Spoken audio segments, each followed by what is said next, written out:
Alright, I'm going to talk about the front ARB, the front sway bar, asymmetry, all the link slack, preload, all that. Give you just a generic understanding of it, how it's going to help you. It's going to help you from center off, so it's basically going to be majority exit.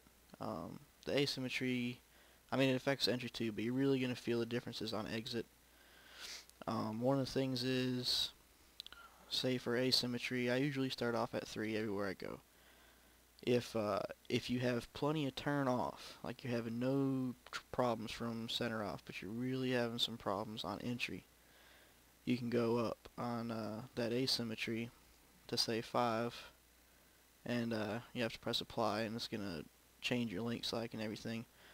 What I'll do is I'll bump it up to 5, and then I'll bring it back down kind of close to what it was before. You know, you can add more to it, but I started off kind of close to what it was before. I think that's about where I had it. I don't know. But what that'll do is it'll make the car turn in a lot better. It'll turn in a lot easier. Um, it'll, basically it'll make the car rotate on entry really well, and even late entry, early center, it'll turn really well. Where it's going to kill you is when you get on the gas and you're starting to come off the corner. It's going to be a lot more snug, and you can kind of battle that by bringing your link slack out. I very rarely run negative preload, so I just have the basic setup and it has negative, but I usually run positive link slack, and I'll if you go to a higher number, you're going to want to run a little bit more link slack so it doesn't hurt as much off. But basically, my rule of thumb is if I need more turn on entry, I'll go to a higher number on the asymmetry, and if I need more turn off, and if I'm fine on entry, then I'll put lower asymmetry in. A lot of tracks this season we've been running 2, but there's been a couple tracks now that we've ran min or none.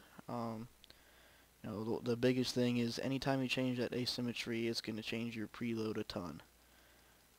When you go from a high number down to a lower number, like if you go from 5 to 1, it's going to put negative preload in it. And if you go from 1 to 5, it's going to put positive link slack in it. So basically the first thing you'll do when you adjust it is go back to where you had it before, or close to where you had it before. That's just the kind of general rule of thumb I take with as far as the asymmetry is if I need it to turn better off, I'll go to a lower number or none. If I need to have more turn on entry, I'll go to a higher number.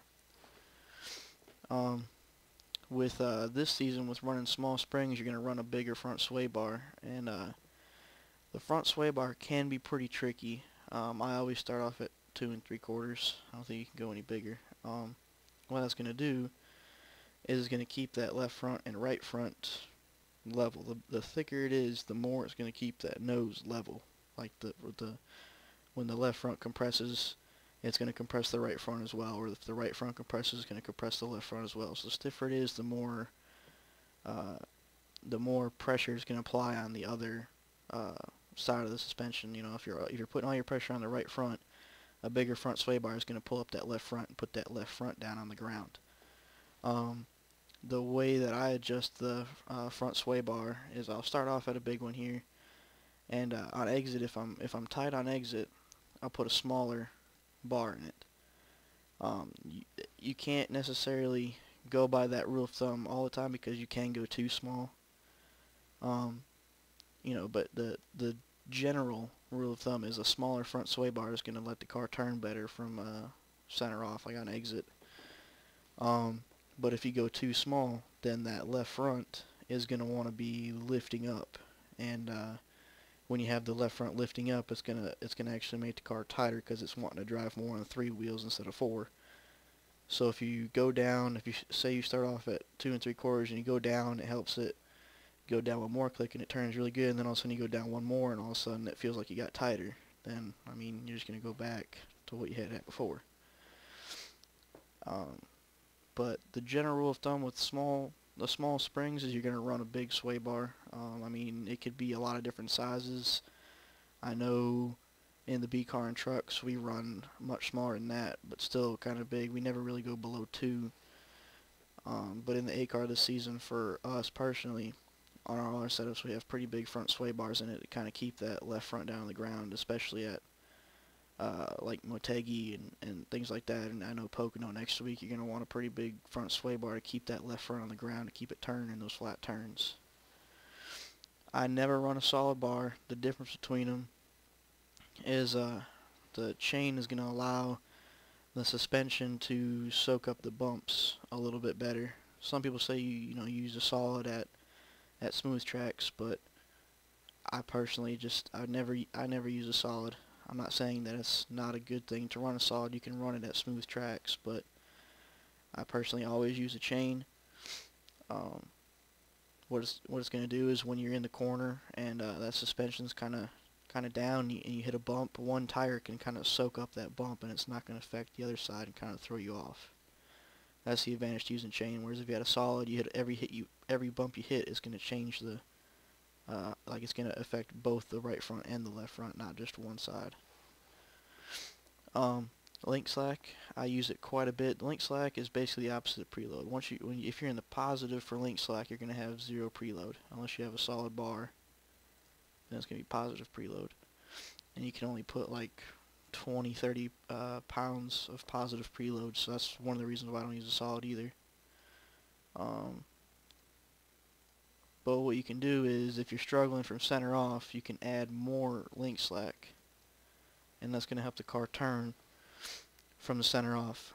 David Cater mentioned it. It's called dynamic wedge. Basically, you set the car up, and sitting here in the garage, it's at 60.3. Well, with that 10/16 of link slack, every time you hit the gas and you're coming off the corner, when you put that positive link slack in there, it's basically decreasing that cross weight, and it's going to make the car looser coming off.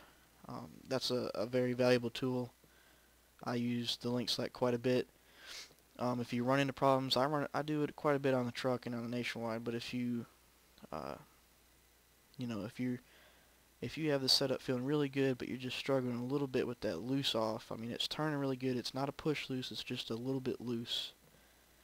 You can go negative. I know last season with the B car, it really helped us. Usually, most people say stay away from negative preload, but I mean, it's not wrong. It's just most people tend to stay away from it. But if you put more negative preload in it, it's going to tighten it up from the center off. But at the same time, when you get involved in negative preload, every time you make an adjustment, you're affecting that negative preload. So it's also adjusting your ride heights. So to bring it back down to 550, you're going to have to adjust quite a bit more. Let's see here. So to get back there, you just added more negative preload to bring the ride heights back to where you kind of want them. So that's why I kind of stay away from it, because every time you make an adjustment, it's changing your preload. Or if you change the preload, it's adjusting your ride heights.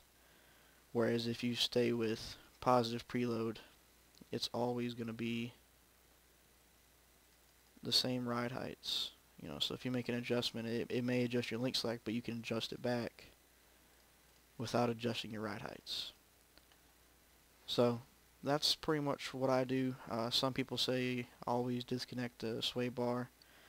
I don't believe in that, because if you sit there and you make the same two adjustments, if you write down what adjustment you did with attaching it and then pressing apply and then doing the adjustment and pressing apply again and then do it again without unattaching it, you're going to end up with the exact same numbers, same ride height, same preload, same link slack, same everything down, just exactly the same. So I personally don't unattach it, because you never know when you're going to forget to reattach it and waste an hour of trying to set the car up without a front sway bar attached.